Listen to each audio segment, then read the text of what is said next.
రాష్ట్ర ప్రభుత్వం ప్రతిష్టాత్మకంగా చేపడుతున్న ఎస్ఐఆర్ కార్యక్రమాన్ని విజయవంతం చేయడానికి పార్టీ శ్రేణులు సమన్వయంతో పనిచేయాలని తిరుపతి నియోజకవర్గ తెలుగుదేశం పార్టీ ఇన్ఛార్జ్ మన్నూరు సుగుణమ్మ పిలుపునిచ్చారు. రేపటి నుంచి ప్రారంభం కానున్న ఈ కార్యక్రమంలో ప్రతి ఒక్కరూ బాధ్యతాయుతంగా వ్యవహరించి ప్రజలకు ప్రభుత్వ సంక్షేమ అభివృద్ధి కార్యక్రమాలను వివరించాలని ఆమె సూచించారు.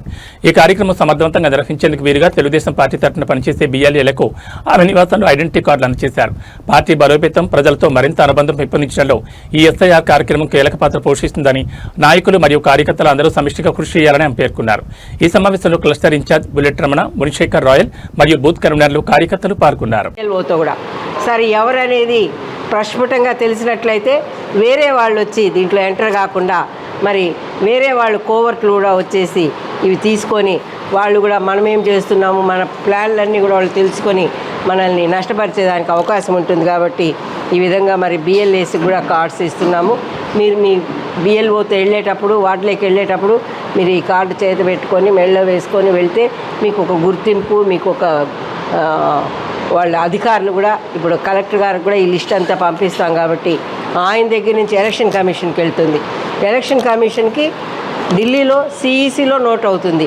కాబట్టి వేరే వాళ్ళు ఎవరు కూడా మరి ఈ విధమైనటువంటి ప్రక్రియ చేయడానికి అవకాశం ఉండదు. కాబట్టి మీరు తప్పకుండా, మీకు అందరికీ తెలుసు, అందరూ సీనియర్సు, ఇంతకుముందంతా కూడా బాగా చేశారు.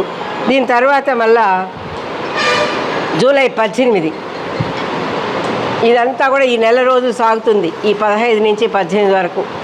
18 తర్వాత మళ్ళా మీరు వెళ్ళి చూసి చేసినవి మీరు బిఎల్ఓకి అక్కడే చెప్పచ్చు. ఈ ఓటు లేదు, ఈ ఓటు చనిపోయినాడు, ఈ ఓటు షిఫ్ట్ అయ్యాడు అని చెప్పి వాటికి మీకు తెలుసు. ఫామ్స్ 6, 7, 8 కొత్త ఓటు చేర్చాలంటే వాటన్నిటిని కూడా అక్కడికక్కడే బిఎల్ఓ ఆమోదంతో మీరు వాటిని అన్నిటి కూడా ఫిలప్ చేసి మీరు ఎన్యూమరేషన్ ఫామ్స్ని తయారు చేయాలి. ఒకవేళ బిఎల్ఓ ఏదన్నా అబ్జెక్ట్ చేస్తే ఆఫీసర్ ఇది కాదు, ఇది చెల్లదు, ఇది దీనికి నేను ఒప్పుకోను అంటాడు. మనం చెప్పేది నిజమైనా కూడా అటువంటి అప్పుడు మీరు నాకు తీసుకొచ్చి ఫిర్యాదు చేస్తే నేను మన కమిషనర్, మనకి ఈఆర్ఓ గారు, ఎలక్షన్ రెవెన్యూ ఆఫీసర్ ఆమె మనకు. సో నేను ఆమెకి చెప్పి మళ్ళీ ఇది కాకపోతే కూడా మన జిల్లా అధ్యక్షురాలు ఉన్నారు, కలెక్టర్ ద్వారా మీటింగ్ పెట్టినప్పుడు కలెక్టర్కి ఇచ్చి వీటన్నిటిని కూడా ఓటర్ లిస్టు ప్రక్షాళన చేయడానికి అందరం కూడా సహకరిస్తామని, మీరు కూడా కష్టపడి మాతో సహకరించాలని మీ అందరినీ కూడా కోరుకుంటున్నాను. ఇదే కాకుండా మరి రేపు 18వ తారీఖున మళ్ళీ ఒక లిస్ట్ వస్తుంది. దాంట్లో మళ్ళీ మనం చూసుకుంటాం మనం చేసినటువంటి, మనం తీసేసినటువంటి, మనం పెట్టినటువంటివి ప్రింట్ అయ్యి వచ్చాయా లేదా అని. అప్పుడు ఈజీనే చూసుకోవడం. అంటే దానికి అడిషనల్ లిస్టే వస్తుంది. అడిషనల్ లిస్ట్లో ఉన్నాయా లేవా అని చూసుకోవడం. చిన్న లిస్టే ఉంటుంది కాబట్టి దాన్ని చూసుకోవచ్చు. దాంట్లో కూడా లేకపోతే మళ్ళా అభ్యంతరాలు తెలపచ్చు. మేము చెప్పాము అప్పుడు ఈ లేదు, మళ్ళీ ఇప్పుడు చేయండి అని చెప్పి కూడా 22వ తారీఖు ఫైనల్ లిస్ట్ వస్తుంది. సెప్టెంబర్ 4 రోజులు చిన్న లిస్టే ఉంటుంది. కాబట్టి ఇవన్నీ ప్రక్షాళన చేస్తూ వస్తున్నాం కాబట్టి లాస్ట్కి వచ్చేసరికి చిన్న లిస్టే ఉంటుంది. కాబట్టి ఆ లిస్టుని మళ్ళా మనము కలెక్టర్ గారికి తీసుకెళ్ళి 22వ తారీఖున ఏదైతే ప్రచురణ అవుతుందో, ముద్రించబడుతుందో ఆ లిస్టు మరి ఎలక్షన్కు, కౌన్సిలర్ ఎలక్షన్స్కి కానివ్వండి, ఏ ఎలక్షన్స్కైనా కూడా ఒక నిజ నిర్ధారమైనటువంటి లిస్టుగా సెప్టెంబర్ 22వ తారీఖున మనకు చేతికి అందుతుంది.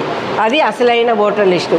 కాబట్టి ఇంతవరకు కూడా మీరంతా కూడా ఈ 3 నెలలు కూడా, ఈరోజు June 15, July 15, August 15, September 15, 3 months time ఉంది.